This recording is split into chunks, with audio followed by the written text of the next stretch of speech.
World cinema के एक जबरदस्त डायरेक्टर जो अपने फ्यूचरिस्टिक विजन रखने के लिए जाने जाते हैं, स्टैनली क्यूब्रिक। उनकी फिल्म स्पेस ओडिसी में उन्होंने जो दिखाया था अभी हाल ही में कुछ वैसा ही हुआ है। ये मूवी एक्स्ट्रा टेरिटोरियल यानी एलियंस पर आधारित थी। इसमें एलियन के सिंबल के लिए मेटल का पिलर दिखाया गया था। ठीक बिल्कुल ऐसा ही आइडेंटिकल मेटल पिलर अभी रिसेंटली न्यूज में भी दिखाया गया था। आज की हमारी फिल्म भी इन्हीं डायरेक्टर के एक और मास्टरपीस पर आधारित है। The Filmify presenting the shining.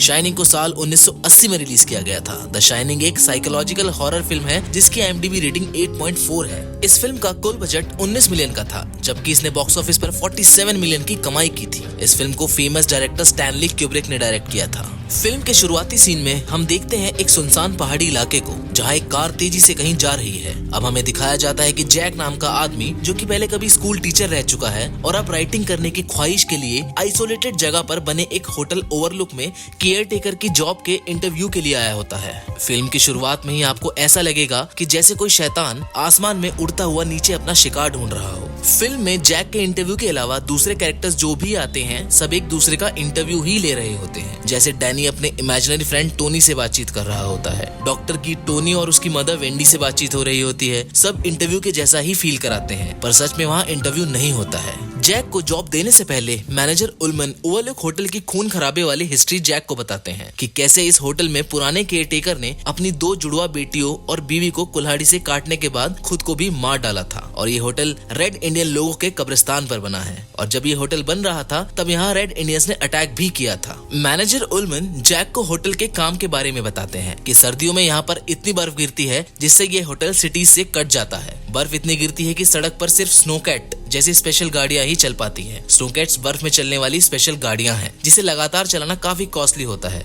ऐसे ठंडे मौसम में इस होटल के अलग अलग पार्ट्स को गर्म रखने के लिए बॉयलर्स का इस्तेमाल किया जाता है और जैक का काम रोजाना उन बॉयलर्स पर नजर रखना भी है। जैक को अपने राइटिंग के काम के लिए एक ऐसे ही आइसोलेटेड जगह चाहिए थी, इसलिए वो ये जॉब ऑफर एक्सेप्ट कर लेता है। अब हम देखते हैं कि जैक अपनी बीवी वेंडी और बेटे डैनी को लेकर होटल में शिफ्ट होने के लिए आ गया होता है। यहाँ मैनेजर उल्मन होटल के शेफ हॉलरन से जैक और जैक की फैमिली को इंट्रोड्यूस करवाते हैं। हॉलरन वेंडी और डैनी को अलग से अपने साथ ले जाकर होटल की इन्फॉर्मेशन देता है, जैसे फूड स्टोर रूम कहाँ है, खाने में क्या क्या अवेलेबल है। हॉलरन ये सब वेंडी को बता रहा होता है, लेकिन तभी वो डैनी की तरफ मुंह करके टेलीपैथी के जरिए उसे आइसक्रीम ऑफर करता है। डैनी देख के शॉक हो जाता है। इसके बाद बातों ही बातों में हॉलरन डैनी को उसके पेट नेम डॉग से बुलाता है। ये देख के वेंडी शॉक रह जाती है कि हॉलरन को कैसे पता कि डैनी का पेट नेम डॉग है। इसके बाद आगे फिल्म में हॉलरन डैनी को आइसक्रीम खिलाते हुए उससे अकेले में बात करता है। हॉलरन पूछता है कि क्या तुम जानना नहीं चाहते कि मैं बात तो तुम्हारी मॉम से कर रहा था, लेकिन कैसे बिना एक शब्द बोले मैंने तुम्हें आइसक्रीम ऑफर कर दी। वो बोलता है कि मैंने तुमसे टेलीपैथी के जरिए बात की थी। वो ये भी बताता है कि वो अपनी नानी से भी ऐसे ही घंटों बात किया करता था। उसकी नानी इन स्पेशल पावर वाले लोगों को शाइनिंग बोला करती थी। डैनी डर जाता है और वो पूछता है कि होटल में उसे डर लग रहा है, क्या इस होटल में कहीं कोई बुरी चीज है। हॉलरन बिल्कुल एक अच्छे गार्जियन की तरह उसे रिलैक्स फील करवाता है और बोलता है कि हर जगह कुछ अच्छा और बुरा जरूर होता है। इस होटल में भी ऐसा ही है, कहीं पे अच्छा या बुरा जो भी हो उसके निशान रह ही जाते हैं और उन निशानों को हर कोई इंसान नहीं देख सकता है, वो कुछ खास इंसान ही देख सकते हैं जो शाइन करते हैं। यहाँ हमें पता चलता है कि शाइन करना कुदरत का एक अनमोल तोहफा है जो हर किसी को नहीं मिलता। ये वो तोहफा है जिसमें डिवाइन सोल्स जो एक दूसरे से फीलिंग और कंसर्न रखती हैं टेलीपैथी के जरिए बात कर सकते हैं। हेलोरन अपनी ग्रैंड मदर से घंटों लंबी बात टेलीपैथी से ही करता था। अब डैनी हेलोरन को ये बताता है कि उसका भी एक इमेजिनरी फ्रेंड है जिसका नाम टोनी है, जो एक्चुअली डैनी को हर तरीके से हेल्प करता है। डैनी की लाइफ में टोनी पहली बार तब आया था जब एक बार उसके डैड यानी जैक ने टोनी के कंधे को जख्मी कर दिया था। वहीं बाद में हेलोरन डैनी को रूम नंबर 237 से दूर रहने की सलाह भी देता है। वो बोलते हैं कि चाहे कुछ भी हो जाए पर तुम रूम नंबर 237 में नहीं जाओगे। फिल्म में हम देखते हैं कि वेंडी टीवी पर एक न्यूज देख रही होती है। इसके बाद हमें डैनी दिखाया जाता है जो खेलते खेलते रूम नंबर 237 के पास चला जाता है। वो रूम नंबर 237 का दरवाजा खोलने की ख्वाहिश करता है जिसे हेलोरन ने खोलने से मना किया था, पर वो उसे बिना खोले ही वहाँ से भाग जाता है। इसके बाद हम जैक को देखते हैं जो बड़े से कमरे में अकेला बैठा हुआ है। वो अपने राइटिंग के काम में डूबा हुआ है। तभी वेंडी आकर उसे डिस्टर्ब करती है जिसकी वजह से जैक बुरी तरह से वेंडी पर भड़क जाता है। अब हम डैनी और उसकी मॉम को बर्फ में खेलते हुए देखते हैं। वो दोनों बाहर बनी हुई एक मेज यानी भूल भुलैया में खेल रहे होते हैं। उधर जैक उन्हें घूर रहा होता है, मानो जैसे कोई शैतान अपने शिकार पे नजर रखे हुए हो।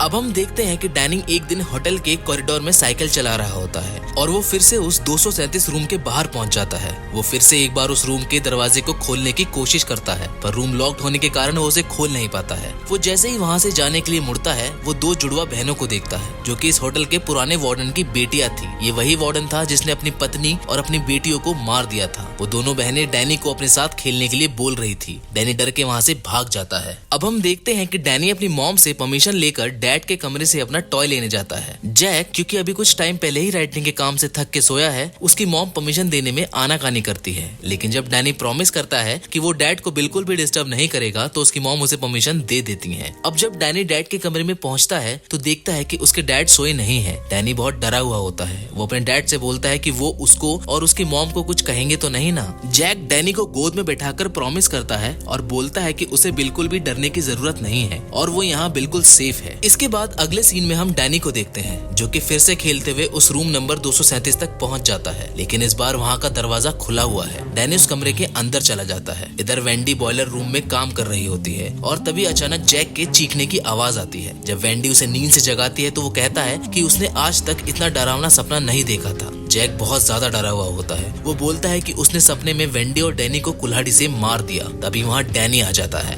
वेंडी डैनी के पास जाती है तो देखती है कि उसके गले पे चोट के गहरे निशान हैं। वेंडी समझ जाती है कि ये जैक की हरकत है, क्योंकि जैक पहले भी डैनी के साथ वायलेंटली पेश आ चुका है और उन तीनों के अलावा उस होटल में कोई और है भी नहीं। वेंडी जैक पे बुरी तरह से भड़कती है। इस हादसे के बाद से डैनी ना रहकर टोनी बन जाता है, क्योंकि इसी तरह से डैनी की हेल्प हो सकती थी। टोनी उसकी ही एक आइडेंटिकल पर्सनैलिटी होती है जो कि उसकी मदद करना चाहती है। इसके बाद जैक होटल के खाली पड़े बार में आकर खुद से कहता है कि उसे शराब की इतनी तलब लग रही है कि वो ड्रिंक के लिए अपनी आत्मा तक बेच सकता है। तभी हम देखते हैं कि खाली पड़े बार में बार टेंडर आ जाता है। यहाँ खूब सारी ड्रिंक करने के बाद जैक नशे में बोलता है कि उसने डैनी को चोट नहीं पहुंचाई है। वो चोट शायद डैनी ने खुद ही जानबूझ के लगाई है। उधर हैलोरीन को उसके घर पर महसूस होता है कि होटल में शायद कुछ अजीब हो रहा है। वो जैक से फोन पर बात करने की कोशिश करता है, पर बहुत ज्यादा बर्फ गिरने के कारण लाइंस खराब होती हैं। वो जैक को रेडियो पर भी मैसेज देने की कोशिश करता है, पर हम देखते हैं कि जैक उस रेडियो को खुद ही खराब कर देता है। यहाँ हमें जैक की मेंटल स्टेबिलिटी के बारे में पता चलता है और ये पता चलता है कि अब वो खुद के कंट्रोल से बाहर है। अब हम देखते हैं कि जैक फिर से उसी बार में जाता है जहाँ पर एक बहुत ही शानदार पार्टी चल रही है। वहाँ वो काफी ड्रिंक करता है। जब वो वहाँ से वापस आ रहा होता है तो एक बटलर से टकरा जाता है, जिसकी वजह से उसके कपड़े खराब हो जाते हैं। वो बटलर जैक को वॉशरूम में ले जाता है। जैक उससे पूछता है कि तुम मुझे जाने पहचाने क्यों लग रहे हो। वो उससे उसका नाम पूछता है। उस बटलर का नाम ग्रेडी होता है। जैक को याद आता है कि पुराने केयरटेकर का नाम भी ग्रेडी ही होता है। वो उससे पूछता है कि क्या तुम पुराने केयरटेकर हो। ग्रेडी बोलता है कि तुम ही हमेशा से यहाँ के केयरटेकर हो। दरअसल वो ग्रेडी की आत्मा होती है और वो सब जो पार्टी कर रहे होते हैं वो सब भी भूत ही होते हैं। पुराने केयरटेकर की आत्मा जैक को आगाह करती है कि तुम्हारा बेटा बाहर किसी से बात कर रहा है टेलीपैथी के जरिए और तुम्हारी पत्नी यहाँ से भागने की प्लानिंग कर सकती है। केयरटेकर की आत्मा जैक को ये भी बताती है कि उसकी जुड़वा बेटियां इस होटल को आग लगा देना चाहती थी, इसलिए उसने उन दोनों को मार दिया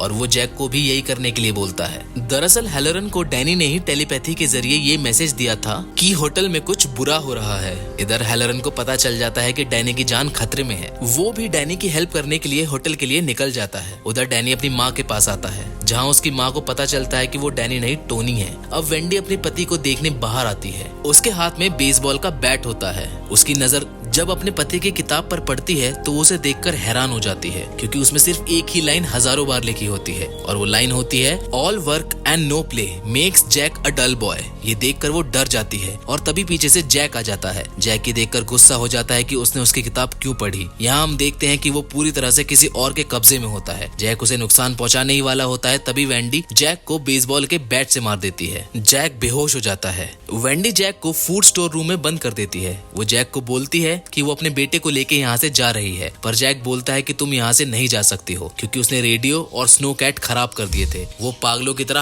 हंसने लगता है। वेंडी वापस आकर सो जाती है। तभी वहाँ डैनी आता है जो अब टोनी बन गया है और वो एक ही शब्द दोहरा रहा है, रेड रम रेड रम। वेंडी उठ जाती है और वो कमरे में रखे शीशे से दरवाजे को देखती है जहाँ मर्डर लिखा होता है, पर दरवाजे पर जब वो डायरेक्टली देखती है तो वहाँ रेड रम लिखा होता है। डैनी उसे आने वाले खतरे के बारे में बता रहा होता है। वहीं स्टोर रूम में जैक किसी से बात कर रहा होता है। ये उसी बटलर की आत्मा होती है जो उसे उसके बीवी बच्चों को मारने के लिए बोलता है। जैक बोलता है कि उसे एक और मौका चाहिए और इस बार वो उन्हें मार देगा। हम देखते हैं कि अचानक से वो गेट खुल जाता है और जैक बाहर आ जाता है और वो उस कमरे के बाहर पहुंच जाता है जहां उसकी पत्नी और बेटा है। वो कुल्हाड़ी से गेट को तोड़ने की कोशिश करता है। वो गेट तोड़कर अंदर आ जाता है, लेकिन जब वो वॉशरूम का गेट तोड़ने वाला होता है तभी वेंडी उसके हाथ पर चाकू से वार कर देती है। अब हम देखते हैं कि हेलोरन वहां आ जाता है एक स्नो कैट में। जैक डैनी की हेल्प करने आए हेलोरन के सीने में कुल्हाड़ी मारकर उसे मार डालता है। इस बीच वेंडी डैनी को होटल से बाहर पहुंचा देती है, उस कमरे के वॉशरूम की खिड़की से। डैनी बाहर आके उसी भूल भुलैया में छुप जाता है जहां वो अक्सर अपनी मॉम के साथ खेला करता था। जैक भी उसके पीछे भूल भुलैया के अंदर घुस जाता है। वो कुछ दूर तक उसका पीछा करता है उसके पैरों के निशान देखकर, पर जब डैनी को समझ आता है वो अपने पैरों के निशान मिटा देता है और वो वहाँ से भागकर बाहर आ जाता है। उसकी माँ भी उसे ढूंढते हुए होटल से बाहर आ जाती है। अब वेंडी हेलोरन की स्नो कैट लेके वहाँ से खुद को और डैनी को बचा के ले जाती है। जैक उसी भूल भुलैया में फंस जाता है जहाँ बहुत ज्यादा सर्दी होने के कारण उसकी मौत हो जाती है। इसके बाद लास्ट सीन में हम देखते हैं कि होटल के एक दीवार में कुछ मेमोरियल फोटो लगी हुई है जहाँ एक 1921 की फोटो में जैक भी दिखाई देता है। फिल्म यहीं पर खत्म हो जाती है। इसका मतलब कि हमेशा से यहाँ जैक ही केयर टेकर रहा है और शायद ये उसका पुनर्जन्म था जिसमें भी वो इसी होटल में आया, और जो पिछला केयर टेकर था जिसने अपनी बेटियों को मारा था वो भी जैक ही था। पिछले कई सालों से ऐसा ही चला आ रहा था, लेकिन इस बार भगवान ने उसके बेटे को एक ऐसा वरदान दिया जिसने इस सिलसिले को खत्म करने में अपनी माँ की मदद करी। ये मूवी स्टीफन किंग के नॉवल पर आधारित थी जिसका नाम भी द शाइनिंग है। हमें कमेंट करके जरूर बताएं कि फिल्म की कहानी आपको कैसी लगी, और ऐसे ही अच्छी और अनसुनी कहानियों के लिए हमारे चैनल को सब्सक्राइब करना ना भूलें। धन्यवाद।